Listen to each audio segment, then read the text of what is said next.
Well, I don't know about you, but to me it seems like it was just yesterday that we started this meeting. I mean, it's gone by fast. And that's what happens when you're with good people, those who are following the Lord fully, those who listen so well to the word preached, and those who are serving the Lord and serving one another. And Melissa and I feel privileged that we got to come and have just a small part in the work you're doing here. And I know the nature of church work. It's long and hard and laborious, and sometimes you wonder, are we doing any good? Are we making any kind of a difference? And so one thing I want you to remember, you have a young man who grew up in your midst, and you all helped raise him. And Josh Day is now a deacon at the Southside Church and a wonderful husband and father. And so you're making a difference here and in the kingdom abroad. And so may God bless you in your work for the Lord. May the Lord bless your shepherds here who are leading you toward the great shepherd. And may the Lord bless their wives as they hold their hands and support them. And may God bless your preachers who stand before you and give to you the word. And may their wives also be encouraged in this great work in the kingdom. I love what I'm privileged to do. I wouldn't want to do anything else than preach and teach the Bible. And it's because you get to do it with the best people. And so thank you for the invitation to come. I want to invite you to Luke's Gospel, chapter 15. This will be our final reading for this weekend, Luke chapter 15. And to start, we're just going to read the first two verses. Luke chapter 15, verses 1 and 2. Luke 15 and verse 1. Now all the tax gatherers and the sinners were coming near to listen to him. And both the Pharisees and the scribes began to grumble, saying, "This man receives sinners and eats with them." Now by this time, Jesus had become well accustomed to criticism. He was facing opposition on every side. Sometimes they said he had a demon, or he was a Samaritan, which would have been a great insult to a Jewish rabbi. Sometimes they said he's a gluttonous man and a drunkard. That's because of who he ate and drank with. But one thing they got right, they meant it as a comment of derision, but they were pretty on the mark when they said he was the friend of sinners. Aren't you thankful that Jesus Christ is the friend of sinners? That doesn't mean he approved of their lifestyle. They were coming to him. They recognized him as the bread of life who could give them hope beyond their condition. And so Jesus used this occasion of another accusation. This man is the friend of sinners. He eats with tax collectors and sinners. He used this as an occasion to teach them how God sees the lost. Now we do well at saying we need to seek the lost. And that was another one of those mission statements of Jesus from Luke chapter 19 and verse 10. The Son of Man has come to seek and to save the lost. But we will never do that. We will never excel in evangelism until we first see the lost as God sees them. A preacher was going for a lectureship, and they were wanting to advertise the subjects of each speaker each night. So they asked him, "What are you preaching on?" And he sent in the title, "Be Aware of the Lost." Well, guess what got printed on the meeting announcement? Beware of the lost. And that's how we are sometimes. We will not seek the lost until we see the lost through the eyes of heaven. And that's the point of the 3 parables that Jesus tells about how God sees the lost. I want us to read each of those so that we'll be better equipped to see the lost as God sees them.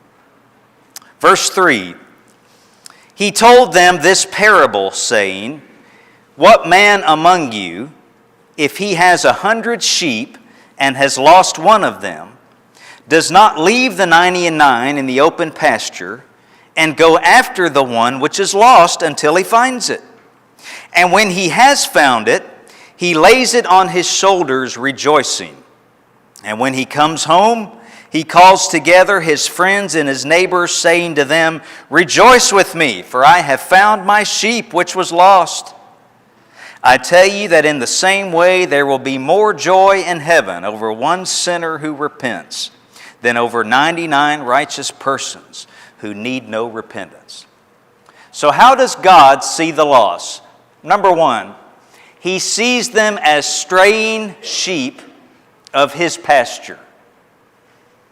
The ones who are lost are his sheep who've gone astray, and the good shepherd wants them to return to the safety of the fold. That was the point of the parable Jesus told here. A man has 100 sheep and loses one. And all of the businessmen and entrepreneurs in the audience say, "Big deal. Still got 99% return. That's pretty good." But remember, in the first century, being a shepherd was not just business. It was personal. They knew their sheep by name. Where we would see them and they all kind of looked alike, how could you tell them apart? They knew them each, one by one. And they fed them and led them by still waters. And they put their rod over and inspected them to see if they had sores or things that needed ointment. And when wolves or danger came, they protected these sheep with their own lives. And the sheep knew the voice of the shepherd. They would follow him wherever he goes. And so we see one lost sheep. And God says, "That's my sheep. And I want him back." In contrast to the shepherds of Israel, who showed no concern over the nation over which they were given charge, God said in Ezekiel 34 in verse 11, "I myself will search for my sheep and seek them out. I will seek the lost, bring back the scattered, bind up the broken, and strengthen the sick." You remember what it was that Jesus saw when he looked out over the crowd? And it said he was moved with compassion in Matthew 9 and verse 36. And he said they were like sheep without a shepherd. And he came to be the shepherd of their souls. How does God see the lost? That's my sheep. And we will better seek the lost when we see them like God does. You know, sometimes we might be a little frustrated with our shepherds of the local church. And we wonder, why are they waiting so long and being so compassionate with that person? We just need to withdraw from them.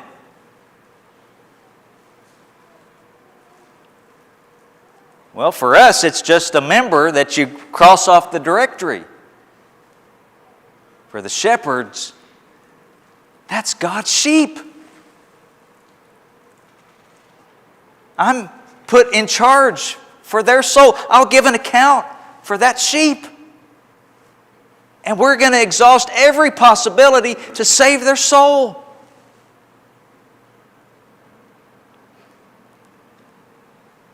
And we all would do well to remember, all of us, like sheep, have gone astray. We've all wandered from the safety of the fold. But thanks be to God, through His mercy, we have returned to the shepherd and guardian of our souls. 1 Peter chapter 2 and verse 25.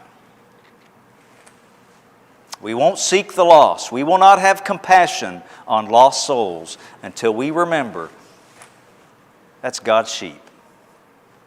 And the good shepherd wants them back in the safety of the fold. Jesus said in John 10, I have other sheep that are not of this fold. I must bring them so that there'll be one sheep with one shepherd. Let's see the lost as God sees them. Verse 8, or what woman, if she has 10 silver coins and loses one coin, does not light a lamp and sweep the house and search carefully until she finds it?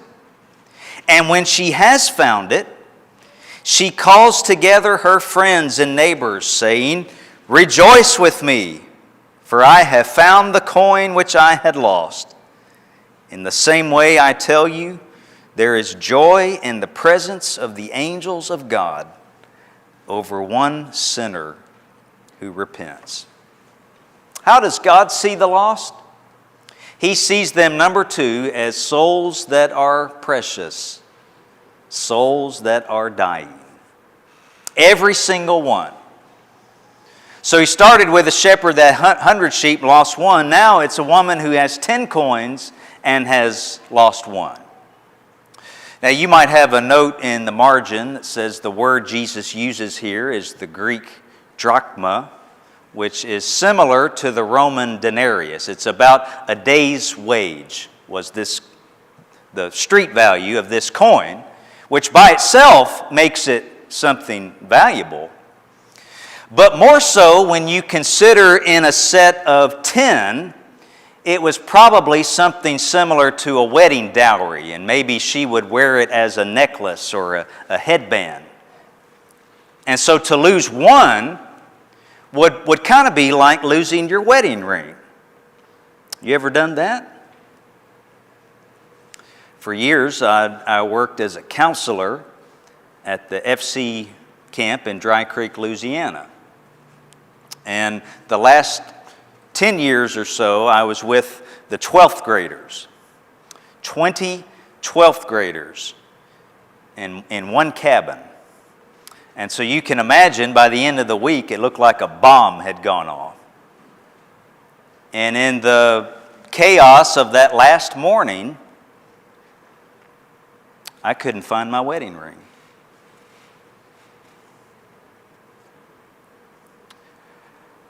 I turned over every mattress. I swept under every bunk. And I wasn't going to leave that campsite till I knew where that ring was. Because it's just not a gold medal band.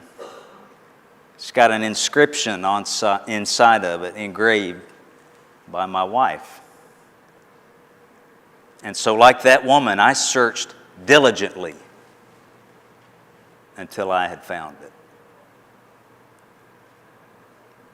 God sees every single soul as valuable. Think of it. They're created in His image, made in His likeness. We've got to start seeing the lost as God does. Sometimes we read the Bible and we're just blown away by the merciful nature of God. And we read through His patience with the children of Israel. And have you ever wondered, why doesn't He just wipe them off the face of the earth? And you got Jonah going to this wicked nation, the nation of Assyria, and the capital city, Nineveh. Their wickedness had come up to God. The same thing that is said about Sodom and Gomorrah. And you know what God did? Jonah preached 40 days and Nineveh will be overthrown. And they repented and God forgave them.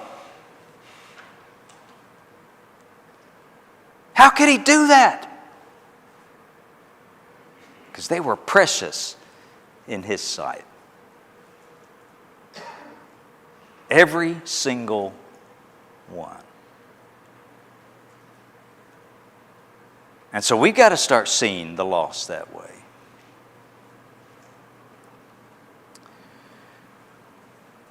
From the person who's standing in front of you in line at Starbucks, tattooed from the head to toe.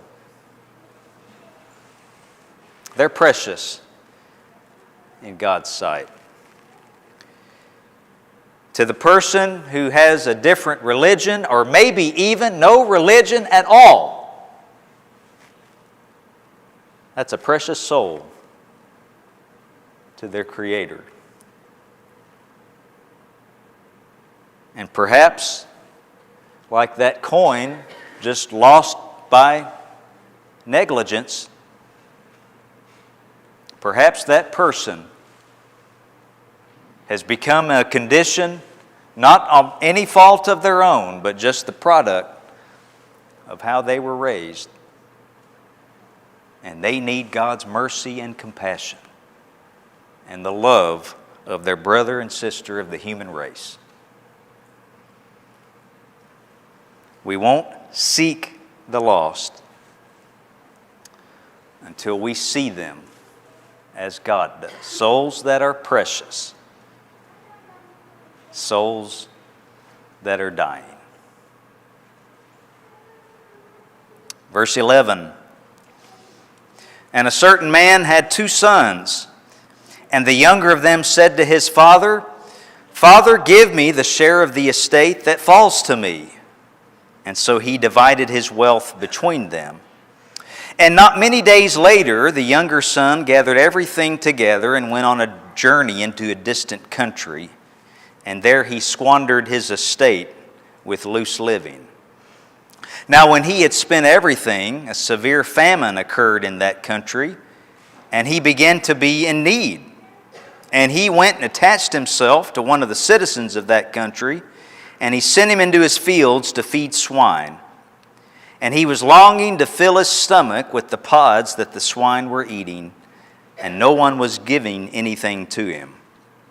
But when he came to his senses, he said, How many of my father's hired men have more than enough bread?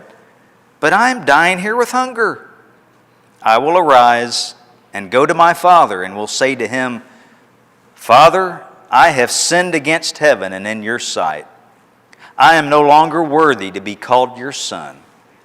Make me as one of your hired men. And so he arose and came to his father. But while he was still a long way off, his father saw him and felt compassion for him, and ran and embraced him and kissed him.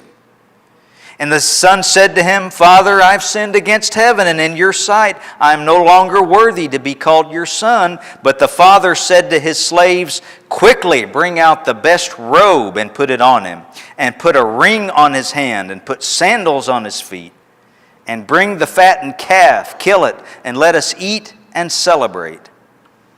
For this son of mine was dead and has come to life again. He was lost and has been found. And they begin to celebrate. How does God see the lost? Number 3, He sees them as His children who are away from home. This time, Jesus makes the number even smaller. From 100 to 10 to 2. Father had 2 sons. And it would have been common in the first century for the father, as he was dying, to bless his sons and give them their inheritance. And the firstborn would have received a double portion, so it would have been 2/3 for him and 1/3 for the younger son. But the younger son wasn't ready to wait for his dad to die. And so when he makes his request, I want you to appreciate that what he's saying is, Dad, I wish you were dead. I want my inheritance now. And the father gave it to him. And Jesus said not many days later, he went on a journey into a distant country. Dee and I used to go for lunch when we were working together at the office. And one day we'd gone down Fairmont to Burger King in Pasadena, and we got a seat next to the window by the drive-thru. And so as we were eating our lunch, we were watching people come past us who'd just gone through the drive-thru. And it didn't matter if they were buckling their seatbelt or passing food to the back. By the time they reached our window, the driver already had a fry hanging out of their mouth. They couldn't wait to get into it, and that's the way this boy was. He wasn't going to stay home. He was going out into the world.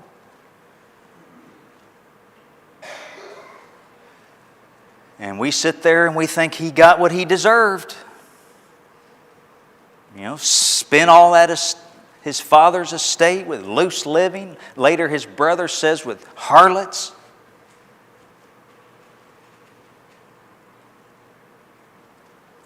Ended up at rock bottom with nothing.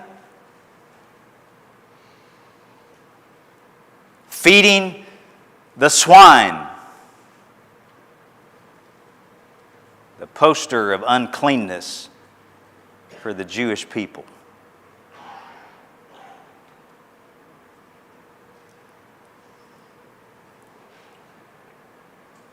But he came to his senses. He came to himself. And he knew the only way he could be saved was to go back home. What's that father going to do now? My sisters and I had a German Shepherd when we were growing up. Children of the 80s, so his name was Halen. And we loved that dog. And one day my sister Christy and I went out to play with him, and he was nowhere to be found. We searched all over and called his name. We talked Mom and getting in the car and driving around trying to find him. And my sister and I were sitting in the back seat, and we said, when that dog gets home, he's going to get the biggest whooping he's ever got.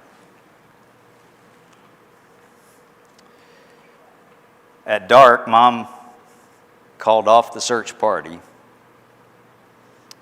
And we drove up to the house, and the headlights of the car met his big green eyes sitting there. He's probably wondering where we were. And my sister and I got out of the car, and do you honestly think we spanked that dog?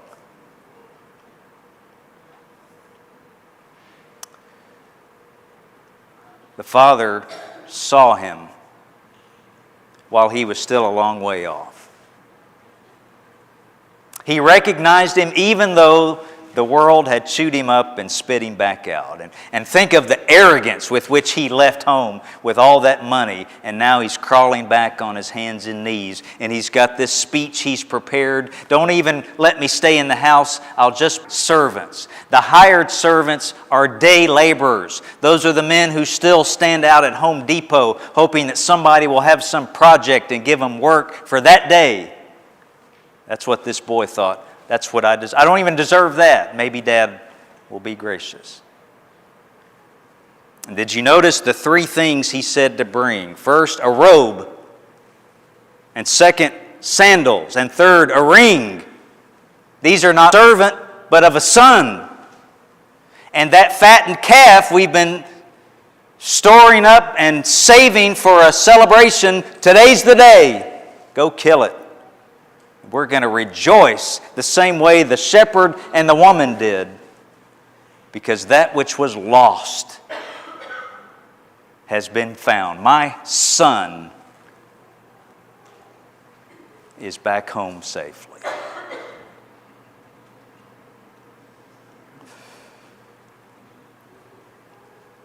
When my son decided to play t-ball, I signed up to help coach. And I learned in that experience that I lead a pretty sheltered life. I'm normally surrounded by kids who have been raised to respect authority, whether it be kids at Southside or kids at camp. But not so these kids of the world. And I remember one game in particular, we had just finished batting, and they're all sitting on the bench. And I went, all right, let's get our hats and gloves and get out on the field. And one little boy on this end looked at me and said, be quiet. Fortunately, I got out on parole just in time for the meeting this weekend. But you know what stopped me from doing something I would have regretted? I kept having to tell myself that's somebody's kid. That's somebody's child. And the way he's acting,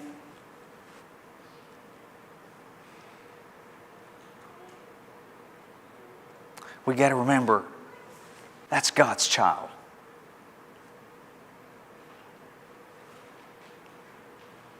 And we're quick to tell people what they ought to do with their kids. You ever notice that?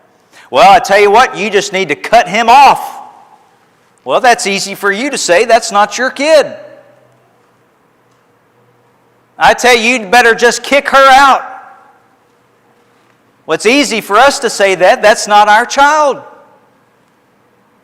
You going to tell God what to do with His children?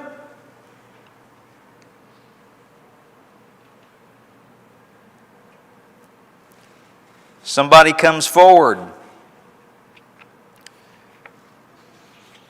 and we think, well, I wonder how long it's going to last this time. Wonder how much it's going to cost the church this time.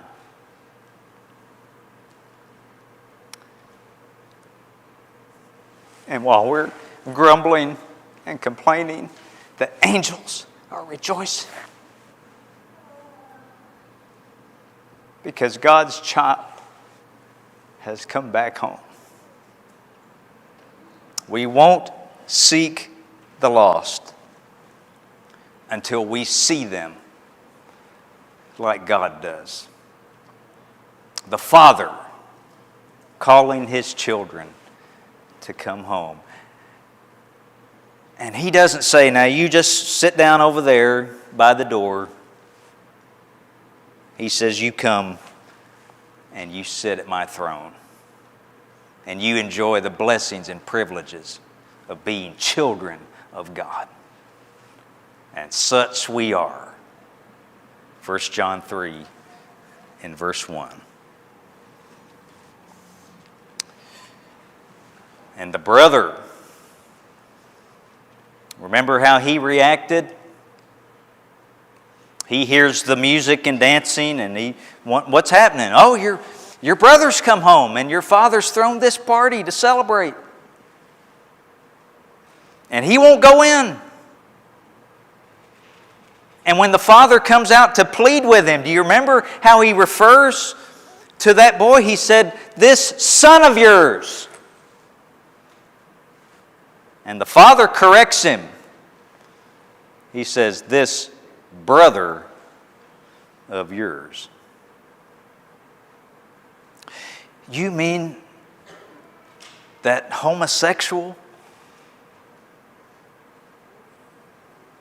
Well, they need to be taught. They need to understand what the Scriptures say. But that's your brother of the human race. created in the image of God, just like we are. You mean that woman who supports abortion? She needs to be taught the gospel and the value God places on life. She's our sister, made in the likeness of our Creator. We won't seek Him till we see Him as our Father does. His children, away from home. How does God see the lost? Consider the lyrics of this old hymn.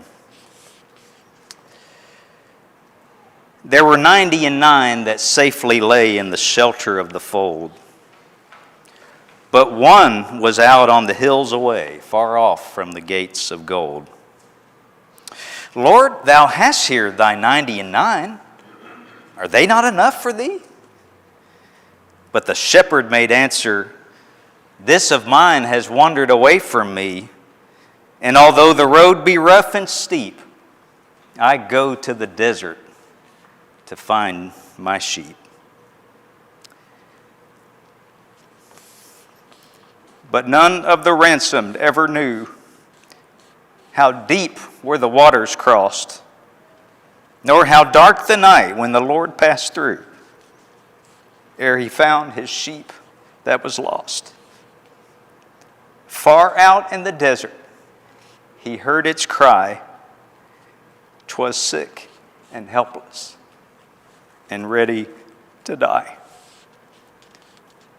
But all through the mountains thunder riven, and up from the rocky steep, there arose a glad cry to the gate of heaven. Rejoice, I have found my sheep. And the angels echoed around the throne. Rejoice, for the Lord brings back His own. Rejoice, for the Lord brings back His own.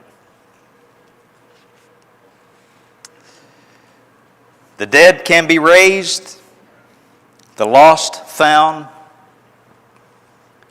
and we rejoice